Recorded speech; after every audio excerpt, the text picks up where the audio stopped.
അപ്പോൾ ഇന്നൊരു യാത്ര പോയി. യാത്രയെന്ന് പറഞ്ഞാൽ ഏറെ ആഗ്രഹിച്ച യാത്ര. ഇന്ന് ഒരു യാത്രയല്ല, ഇന്ന് 2-3 സ്ഥലങ്ങളിൽ പോയി. അതിൽ ഏറ്റവും സന്തോഷമുള്ള യാത്രയെന്ന് പറയുന്നത് ഇതാണ്.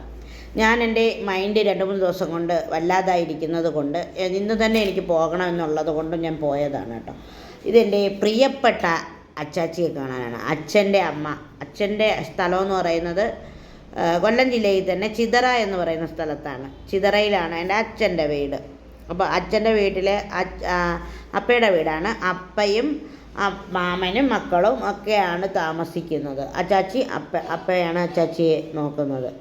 അപ്പ പൊന്നു പോലെയാണ് അച്ചാച്ചിയെ നോക്കുന്നത്. സത്യം പറഞ്ഞാൽ പശ്ചാത്താപത്തോടു കൂടി പറയാം, അച്ചാച്ചിയെ പോയി കാണണം, അല്ലെങ്കിൽ അച്ചാച്ചിയോടൊപ്പം നിൽക്കണം, അല്ലെങ്കിൽ അച്ചാച്ചിയെ നല്ലതുപോലെ നോക്കണം എന്നൊക്കെ ആഗ്രഹമുണ്ട്. പക്ഷേ നമുക്ക് പറ്റാത്ത സാഹചര്യങ്ങൾ വളരെ വലുതാണെന്ന് പറഞ്ഞാൽ അത് ചെറിയ കണക്കിനൊന്നും അല്ല പറയാൻ പറ്റുന്നത്. നമ്മളിപ്പോൾ ഇതൊരു എക്സ്ക്യൂസ് അല്ല, ഇതിങ്ങനെ പറയേണ്ടതുമല്ല എന്നെനിക്കറിയാം. പക്ഷേ എനിക്ക് ഭയങ്കര വിഷമമാണ്. പല യാത്രകളും പോകുമ്പോൾ ഞാൻ വിചാരിക്കും ഇറങ്ങിയാലേ വീട്ടിൽ കയറണം അച്ചാച്ചിയെ കാണാൻ. ഈ വീൽ ചെയറിൽ അച്ചാച്ചിയെ എൻ്റെ അടുത്തോട്ട് കൊണ്ടുവന്ന് കാണിക്കുന്ന ഒരു സിറ്റുവേഷൻ ഉണ്ടെന്ന് എനിക്കറിയില്ല. ഞാൻ വിചാരിക്കുന്നത് ഇറങ്ങി പിന്നെ കയറി. എൻ്റെ ഒരു യാത്രയെന്ന് പറയുന്നത് വീൽ ചെയറിൽ ഇറങ്ങി കയറുക എന്ന് തന്നെ ടാസ്ക്കാണ്. പിന്നെ ഒരു സ്റ്റെപ്പ് കയറി പോവുക എന്ന് പറഞ്ഞാൽ വളരെ പാടുള്ള കാര്യമാണ്. സ്റ്റെപ്പ് പിടിച്ച് കയറ്റുക. ഈ നല്ല വെയിറ്റാണ് എൻ്റെ വീൽ ചെയറിന്. പിന്നെ എൻ്റെ വെയിറ്റും കൂടെ ആകുമ്പോൾ എടുത്ത് കയറ്റുന്നവരുടെ ഊപ്പാടാണ്. അപ്പോൾ അല്ലാത്ത സ്ഥലങ്ങളിലൊക്കെ പോയാൽ ഈ പൊക്കി കയറ്റണ്ടല്ലോ, അങ്ങനെയുള്ള ഒരു സ്ഥലങ്ങളിലും ഞാൻ പോകാറില്ല, ഒരു വീടുകളിലും പോകാറില്ല. അങ്ങനെയാണ് എൻ്റെ മാമൻ്റെ വീട്ടിൽ പോയപ്പോൾ ഞാൻ വീടിനകത്ത് കയറാഞ്ഞത്. എൻ്റെ വീട്ടിലാണെങ്കിൽ മാത്രമാണ് എനിക്കത് ഇറങ്ങി പിന്നെ അന്ന് വരില്ല, അവിടെ നിൽക്കും, അങ്ങനെ വരാൻ പറ്റുന്നത്. അപ്പോൾ ഭയങ്കര പ്രശ്നമാണ് കേട്ടോ. അപ്പോൾ ഇതിപ്പോൾ ചിതറയിലോട്ട് പോവുകയാണ്. ചിതറ പോയിട്ട് കുറേ കാലമായി. പണ്ട് ഞാൻ നടന്നിരുന്ന സമയത്തൊക്കെ ചിതറ ഇങ്ങനെ നടന്നു പോയിട്ടുണ്ട്, ധാരാളമായി പോയിട്ടുണ്ട്. പിന്നെ പോവാറില്ല. പക്ഷേ അച്ഛനുണ്ടായിരുന്ന സമയത്ത്, അച്ഛൻ പോയിട്ട് 4 വർഷമായി. അച്ഛനുണ്ടായിരുന്ന സമയത്ത് അച്ഛന് ഏറെ ഇഷ്ടപ്പെടുന്ന സ്ഥലമാണ് അച്ഛൻ്റെ നാട്. ഇതാണ് കൊച്ചാലുമൂട്.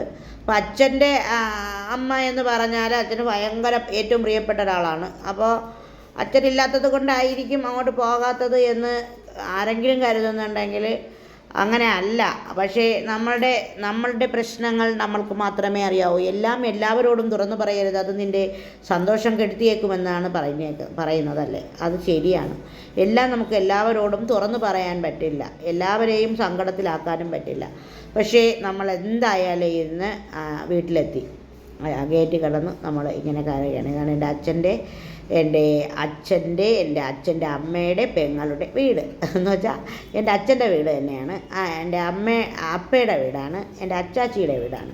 അപ്പോൾ ആ വീട്ടിലേക്ക് നമ്മൾ കയറുകയാണ്. അച്ചാച്ചിയുടെ മക്കളുണ്ട്, അപ്പയുടെ മക്കളുണ്ട്, 2 ചേട്ടന്മാരാണ്, പിന്നെ അവരുടെ വൈഫുമാരുണ്ട്. അങ്ങനെയൊക്കെ നല്ല സ്നേഹമാണ്. ഇപ്പോൾ അവർ ഒരു മകനാണ് ഇവിടെ താമസിക്കുന്നത്. അപ്പോൾ അവിടെയാണ് നമ്മളെത്തിയത്. പക്ഷേ ഭയങ്കര കാര്യമായിട്ട് അച്ചാച്ചി എന്നെ കണ്ടു അവളെ കണ്ടു ഭയങ്കര കുറുക്ക് വിളിച്ച് കാര്യത്തിലായിരുന്നു, ഭയങ്കര നിലവിളിയായിരുന്നു. എൻ്റെ പൊന്നുമോൻ്റെ മക്കൾ വന്നു എന്നൊക്കെ പറഞ്ഞിട്ട് ഭയങ്കര സങ്കടം വന്നു. പക്ഷേ ഞാൻ ഭയങ്കരമായിട്ടൊന്നും കരഞ്ഞില്ല. അച്ചാച്ചി ഭയങ്കര കാര്യത്തിലായിരുന്നു. അച്ചാച്ചിക്ക് ആകെ സങ്കടം തന്നെ. ഞാൻ ബൈക്കാർക്ക് പറഞ്ഞു വീഡിയോ എടുക്കുക, അച്ചാച്ചി വീഡിയോ എടുക്കുക, എനിക്ക് അച്ചാച്ചിയെ കാണിക്കണം, അതൊരു സന്തോഷമാണ് എന്ന്. നമ്മൾ വയസ്സായവർ വീട്ടിലുണ്ടെങ്കിൽ നമുക്ക് ഭയങ്കര സന്തോഷമാണ്. അച്ചാച്ചി വന്ന് നിന്ന് നമ്മളെ കുറേ നോക്കിയിട്ടുണ്ട്. നമ്മളത്തെ വീടുകളിൽ വന്ന് നിന്ന് എനിക്ക് പ്രമുഖമായ പല പാചകങ്ങളും അച്ചാച്ചിയുടെ രുചി എനിക്ക് ഓർമ്മ വരും. നന്നായിട്ട് മീൻ കറി വയ്ക്കുന്നത്, നന്നായിട്ട് മറ്റ് കറികളൊക്കെ വയ്ക്കുന്ന അച്ചാച്ചിയായിരുന്നു. അപ്പോൾ മാമനും അമ്മയാണ് അവിടെ നിൽക്കുന്നത്. അകത്തോട്ട് ഞാൻ കയറാത്തത് കൊണ്ട് തന്നെ മുറ്റത്തൊക്കെ ചെടിയും കാര്യങ്ങളും ഒക്കെ ഉണ്ട്. അപ്പോൾ യാത്രയൊക്കെ പറഞ്ഞ് അച്ചാച്ചിക്ക് ഉമ്മയൊക്കെ കൊടുത്ത്, അപ്പയ്ക്ക് ഉമ്മയൊക്കെ കൊടുത്ത്, എല്ലാവരുടെയും യാത്ര പറഞ്ഞ് സ്നേഹപൂർവ്വം ചായയൊക്കെ കുടിച്ച് കുറേ വീഡിയോ ഒന്നും ഞാൻ എടുത്തിട്ടില്ല. ഞാൻ പറഞ്ഞില്ല, മറ്റുള്ളവരുടെ സ്വകാര്യതകളെ നമ്മൾ കൂടുതൽ എടുക്കാൻ പാടില്ല. എൻ്റെ അച്ചാച്ചി ആയതുകൊണ്ട് ഞാൻ എടുത്തു, അപ്പയെ എടുത്തില്ല. അങ്ങനെ ഞങ്ങൾ തിരിച്ചു വരികയാണ്. അച്ചാച്ചിയെ കണ്ടു. അപ്പോൾ അച്ചാച്ചിയെ കണ്ടതാണ് ഏറ്റവും വലിയ സന്തോഷം. കുറേ കാലമായിട്ട് വിചാരിക്കുന്നു അച്ചാച്ചിയെ കാണണമെന്ന്. ഞാൻ പറഞ്ഞില്ലേ, എൻ്റെ യാത്രയിൽ എനിക്ക് പരിമിതികളുള്ളതുകൊണ്ടാണ് പലതും മാറ്റി വയ്ക്കുന്നത്. അല്ലെങ്കിൽ ഓടിപ്പോയി അച്ചാച്ചിയെ കണ്ടിട്ട് വരെയൊക്കെ ചെയ്യാം. ഇങ്ങനൊരു സംവിധാനം ഉണ്ടെന്ന് എനിക്ക് അറിയത്തില്ലായിരുന്നു. ഇനി അച്ചാച്ചിയെ കാണണമെങ്കിൽ പോയി കാണാനുള്ള ഇതുണ്ട്. കാരണം ഇങ്ങനെ പോവാമല്ലോ, അച്ചാച്ചി ഇങ്ങനെ എനിക്ക് കാണാൻ പറ്റുമെന്ന് എനിക്ക് അറിഞ്ഞൂടായിരുന്നു. റൂമിൽ കയറണമെന്ന്. കാരണം പല വീടുകളിലും നമുക്ക് കയറാൻ പറ്റൂല. എന്നെപ്പോലെയുള്ള ഒരാളിന് ചെന്നാലും കയറാൻ പറ്റത്തില്ല. അങ്ങനെയായിരുന്നു. എനിക്ക് അച്ചാച്ചിയെ കണ്ടതാണ് ഏറ്റവും വലിയ സന്തോഷം. ഇന്നത്തെ ഈ സന്തോഷം എനിക്ക് അച്ചാച്ചിയെ കണ്ടതാണ്.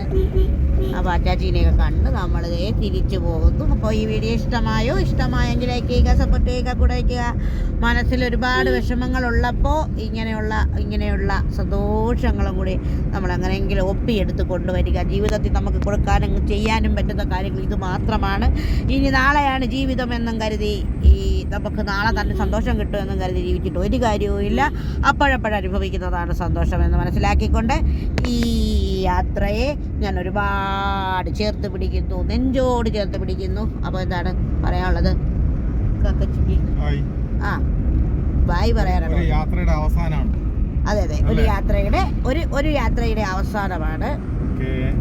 എൻജോയ് ചെയ്തു, രാവിലെ പോയി പല കാര്യങ്ങൾ നടത്തി, തിരിച്ചെത്താറാകുന്നു. സന്തോഷം.